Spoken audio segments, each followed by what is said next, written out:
Hey everyone, ever find yourself stuck in a meeting or brainstorming session with everyone having different opinions but no clear way forward?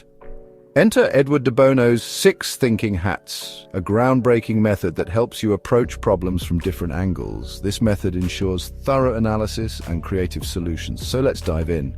First up, the white hat. This hat focuses purely on facts and data. What do you know? What's missing? Think about the available information and what's relevant for solving the problem. Next, the red hat. It's all about feelings and emotions. What's your intuition telling you? This is your chance to express feelings without needing to justify them. Valuable for situations where emotions are key.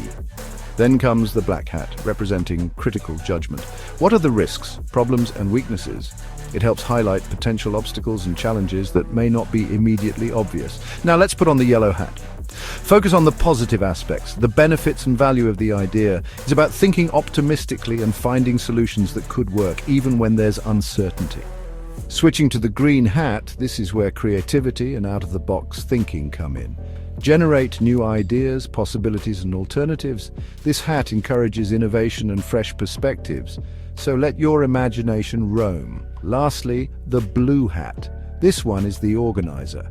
It controls the thinking process.